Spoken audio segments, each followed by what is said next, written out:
बिस्मिल्लाहिर्रहमानिर्रहीम। एक मरतबा फिर हम लोग unit number 12 last time segment में हम लोगों ने Newton formula for speed of sound in air और लैपलेस करेक्शंस को स्टडी किया था। इस लेक्चर्स में हम लोग इसके न्यूमेरिकल को सॉल्व करने की कोशिश करते हैं। इससे रिलेटेड एक न्यूमेरिकल एक्सरसाइज में है, बड़ा इंपॉर्टेंट न्यूमेरिकल है, तो पहले उसको सॉल्व करते हैं, फिर फर्दर डिस्कशन करेंगे। आप लोग बुक ओपन कर लीजिएगा। यूनिट नंबर 12, पेज नंबर शायद 273 है, मैं देख लेता हूं एक मरतबा। पेज नंबर 273 है शायद, यस 273 और इस मरतबा हम लोग क्वेश्चन नंबर 3 को सॉल्व करेंगे। क्वेश्चन नंबर 3 यानी कि 12.3। अच्छा स्टूडेंट्स, याद रखिएगा कि बुक के हर साल प्रिंट होती है, एडिशन चेंज होता है, कुछ चीजें निकाल दी जाती हैं। तो यहाँ पर एक पॉइंट क्लियर कर दूं कि जिनके पास सिलेबस की बुक एडिशन 2023 है उसमें ये न्यूमेरिकल नंबर 4 है, और जिनके पास एडिशन 2024 का है उसमें ये नंबर 3 है।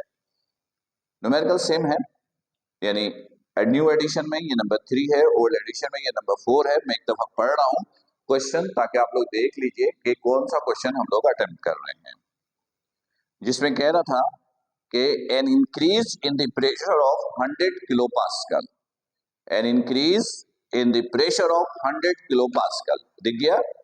न्यू एडिशन वाली बुक जो सितंबर में इशू हुई, इसमें ये नंबर 3 है। चलिए मैं पढ़ रहा हूं, आप लोग सुनिए समझिए। An increase in pressure, an increase in pressure of 100 kilo pascal, pressure given है 100 किलो पास्कल का।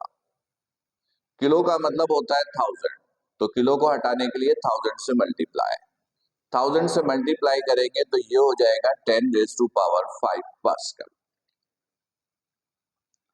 An increase in pressure of 100 kilopascal causes a certain volume of water to decrease by 5 into 10 raised to power 3% of its original volume। कह रहे इतना pressure act होने पर volume change हुआ, decrease हुआ लेकिन चेंज हुआ। वॉल्यूम जो चेंज हुआ वो एक्चुअल वॉल्यूम का इतना परसेंट है। ये प्रेशर एक्ट होने पर जो वॉल्यूम चेंज हुआ वो एक्चुअल वॉल्यूम का इतना परसेंट है। तो स्टूडेंट्स v इधर मल्टीप्लाई, इधर आकर क्या हो जाएगा divide. This is v 5 exponent minus 3%, और परसेंट का साइन हटाने के लिए आप क्या करते हो, 100 से डिवाइड करते हो। परसेंट का साइन लाने के लिए यानी वैल्यूज को परसेंटेज में लाने के लिए 100 से मल्टीप्लाई और हटाने के लिए 100 से डिवाइड। तो इसको आपने 100 से डिवाइड किया, इसको 100 से डिवाइड किया तो ये हो जाएगा -5। एक जैसी फिजिकल क्वांटिटी के दरमियान रेशो है तो इसका कोई यूनिट नहीं होगा। फिर क्या कहता है, find part A. Part A में कहता है calculate bulk modulus. Bulk modulus को हम लोगों ने बीटा से लिखा था, बल्क मॉडुलस निकालिए। पार्ट बी, पार्ट बी में कहता है what is the speed of sound in water. Speed of sound भी आपसे पूछा है वाटर में, किसमें, वाटर में। तो वाटर की डेंसिटी जरा याद करके रखिएगा। ये फ्लूइड के टॉपिक्स में वाटर एक स्टैंडर्ड मीडियम था, स्टैंडर्ड फ्लूइड था, उसकी डेंसिटी मैंने कहा था कि वो याद करके रखेंगे।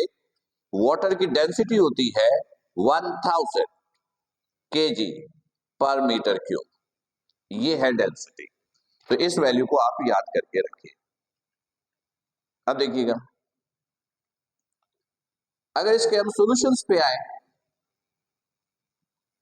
Bulk modulus, Newton's formula for speed of sound in air, उसमें बताया था कि bulk modulus is the ratio of pressure and volume strain. Volume strain is this delta V over V. ये बल्क मॉडुलस की डेफिनेशन थी। तो बस इसके अंदर वैल्यू पुट कीजिएगा। Pressure, pressure is 10⁵ 5, and delta V over V is this 5 exponent minus 5. Divide कर दीजिएगा, बल्क मॉडुलस आ जाएगा, यूनिट लिखिएगा पास्कल या न्यूटन पर मीटर स्क्वायर। पास्कल या न्यूटन पर मीटर स्क्वायर, दोनों में से जो यूनिट लिखना चाहे आप लिख सकते हैं। क्लियर? अच्छा, अब देखिएगा इसका आंसर पास्कल में ही गिवन है शायद। ठीक, अच्छा करेक्ट। बुक में अगर आप आंसर देखेंगे ना तो ये यूनिट लिखा हुआ है M, capital M P A. जरा क्लियर कीजिएगा, कैपिटल एम मेगा को रिप्रेजेंट करता है और मेगा का मतलब होता है 10⁻⁻6। इसमें कंफ्यूजन होती है। एक होता है स्मॉल एम, स्मॉल एम मिली के लिए इस्तेमाल करते हैं, मिली, और मिली का मतलब होता है 10⁻³ दोनों को जरा डिफरेंशिएट करके रखिएगा। मेगा का मतलब 10⁻6।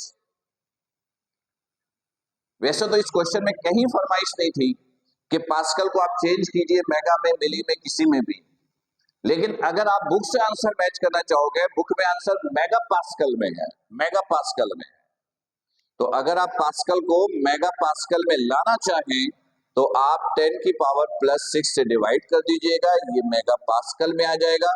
पर ऐसा करना बिल्कुल जरूरी नहीं है, आप पास्कल में आंसर छोड़ सकते हैं। तो इसको डिवाइड कर दीजिएगा तो ये आ जाएगा दिस मेगा पास्कल। राइट, मेरा ख्याल है बिल्कुल क्लियर होगा। इसके अलावा हमें साउंड की स्पीड भी चाहिए। साउंड की स्पीड निकालने के लिए सिंपल ये फॉर्मूला इस्तेमाल कीजिए, bulk modulus over density of medium. Medium is water, तो डेंसिटी ये है। ये साउंड की स्पीड मालूम करने का फॉर्मूला है। बल्क मॉडुलस ये वाली इस्तेमाल कीजिएगा, पास्कल वाली। कैलकुलेशंस के लिए हमेशा एसआई यूनिट यूज करेंगे and SI unit is pascal. तो यूनिट पास्कल वाला यानी बीटा पास्कल में, ये रॉ की वैल्यू ये आप इस्तेमाल कीजिएगा, वीएस निकलेगा, यूनिट लिखिएगा दिस मीटर पर सेकेंड। क्लियर? एक आसान सा क्वेश्चन था, मेरा ख्याल है कि ये बिल्कुल क्लियर होगा।